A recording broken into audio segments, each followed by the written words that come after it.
ಈ ಮನೆ ಸೊಸೆಯಾಗಿರೋ ಮಯೂರಿಗೆ ನಮ್ಮ ಯಜಮಾನರು ಸಂಬಳ ಕೊಡೋದಕ್ಕೆ ಒಪ್ಕೊಂಡಿದ್ದಾರೆ ಅನ್ನೋದನ್ನ ನಂಬೋಕೆ ಆಗ್ತಾ ಇಲ್ಲ.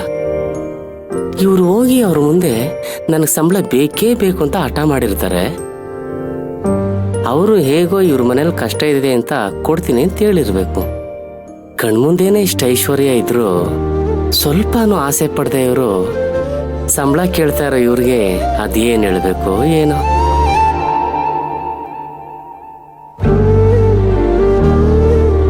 ಏನಣ್ಣ ಇಷ್ಟೊಂದು ಯೋಚನೆ ಮಾಡ್ತಿದ್ದೀರಾ? ಯಾವ ಹುಡುಗಿನೂ ಸಿಕ್ಕಿಲ್ಲ ಅಂತ ಯೋಚನೆ ಮಾಡ್ತಿದ್ದೀರಾ? ಅಯ್ಯ ಸೋಮ್ಗಿರಮ್ಮ, ನಿನ್ ಜೀವನ ನೋಡ್ತಾ ನೋಡ್ತಾ ನನ್ ಮದ್ವೆ ಮೇಲೆ ಇಂಟ್ರೆಸ್ಟೇ ಹೋಗ್ಬಿಡ್ತಾ ಅದು ಹೋಗತ್ತಾಗೆ. ಯಾಕಣ್ಣ ಹಾಗೆ ಹೇಳ್ತಿದ್ದೀರಾ? ನನ್ ಜೀವನ ಹೀಗಾದ್ರೆ ನಿಮ್ ಜೀವನನು ಹೀಗೆ ಆಗ್ಬಿಡುತ್ತೆ ಅಂತ ಭಯನಾ? ಹಾಗೆಲ್ಲ ಭಯ ಪಡ್ಬೇಡಿ. ನಿಮ್ನ ಅರ್ಥ ಮಾಡ್ಕೊಂಡು ಹೋಗೋ ಹಂಗಿದ್ದಿದ್ರೆ ನಿಮ್ ಜೀವನ ತುಂಬಾನೇ ಚೆನ್ನಾಗಿರುತ್ತೆ. ಹಂಗಾದ್ರೆ ನಮ್ ಚಿಕ್ಕ ಯಜಮಾನರು ನಿನ್ಗೆ ಸರಿಯಾಗಿ ಜೋಡಿ ಇಲ್ಲ ಅಂತ ಹೇಳ್ತಾ ಇದೀನಮ್ಮ? ಹೌದಣ್ಣ, ಅವ್ರು ಯಾವತ್ತಿಗೂ ನನಗ್ ಸರಿಯಾದ ಜೋಡಿ ಅಲ್ವೇ ಅಲ್ಲ. ನನಗ್ ಜೋಡಿ ಬೇಕು ಅಂತಾನು ನಾನು ಯಾವತ್ತಿಗೂ ಬಯಸಿಲ್ಲ.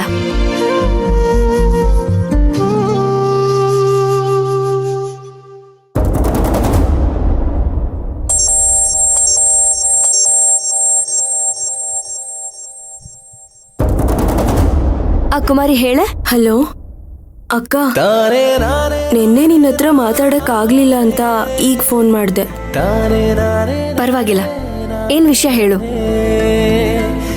ಅಕ್ಕ, ನಿಂಗೆ ಹೇಳ್ದೆ ನನ್ನ ಫ್ರೆಂಡ್ ಹತ್ರ ಒಂದು ಹಳೆ ಫೋನ್ ತಗೊಂಡಿದ್ದೀನಿ. ಆಗಾಗ ಆನ್ಲೈನಲ್ಲಿ ಕ್ಲಾಸ್ ತಗೋತಾರೆ, ಅದಕ್ಕೆ ಬೇಕು ಅಂತ ತಗೊಂಡೆ.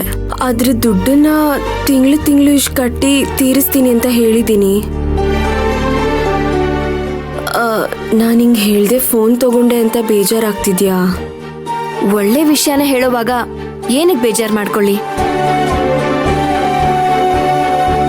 ನೋಡು, ಇನ್ಮೇಲೆ ಯಜಮಾನ್ರು ದುಡ್ಡನ್ನ ಕಳಿಸ್ತೀನಿ ಅಂತ ಹೇಳಿದ್ದಾರೆ. ಆ ದುಡ್ಡಲ್ಲಿ ಫೋನ್ ಸಾಲನ ತೀರಿಸ್ಬಿಡು. ಸರಿ ಅಕ್ಕ, ಥ್ಯಾಂಕ್ಸ್. ಹೌದು, ಮನೇಲಿ ಅಷ್ಟು ಕಷ್ಟ ಇರೋ ವಿಚಾರ ನನ್ನ ಹತ್ರ ಯಾಕೆ ಹೇಳ್ಕೊಳ್ಳಿಲ್ಲ? ನಾನು ನಿಮ್ ಮುಂದೆ ಇಲ್ಲ ಅಂತ ನಿಮಗಿಷ್ಟ ಬಂದ ಹಾಗೆ ನಡ್ಕೋತಾ ಇದ್ದೀರಾ? ನಿನ್ನ ಹತ್ರ ಹೇಳ್ತೀನಿ ಅಂತ ಹೇಳ್ದೆ, ಆದ್ರೆ ಅವರೇ ಬೇಡ ಅಂದ್ರು. ಅವಳು ಹೇಗೋ ಅಲ್ಲಿ ಸುಖವಾಗಿದ್ದಾಳೆ. ನಮ್ ಕಷ್ಟ ಹೇಳ್ಕೊಂಡು ತೊಂದರೆ ಕೊಡೋದ್ ಬೇಡ ಅಂತ ಹೇಳಿದ್ರು, ಅದಕ್ಕೆ ಹೇಳಲಿಲ್ಲ ಅಕ್ಕ. ಇನ್ ಮುಂದೆ ಹೀಗೆಲ್ಲ ಮಾಡ್ಬೇಡ. ಅವ್ರಿಗೂ ಹೇಳ್ಬಿಡು ಹೀಗೆಲ್ಲ ಮಾಡಬಾರ್ದು ಅಂತ.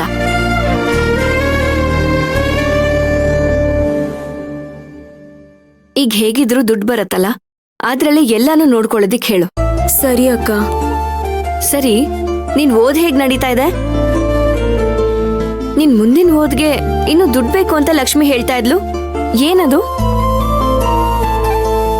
ಅಕ್ಕ, ಈಗ ನಾನು UG ಕೋರ್ಸ್ ಮುಗ್ದಿದೆ, ಮುಂದೆ PG ಕೋರ್ಸ್ ಮಾಡಬೇಕು. ಅದಕ್ಕೆ 2 ಲಕ್ಷದ ಮೇಲ್ ಖರ್ಚಾಗುತ್ತೆ. ಅಷ್ಟೆಲ್ಲ ದುಡ್ಡು ನಮ್ಮ ಹತ್ರ ಎಲ್ಲಿದೆ? ಅದಕ್ಕೆ ಮುಂದೆ ಓದೋದ್ ಬೇಡ ಅನ್ಕೊಂಡಿದೀನಿ.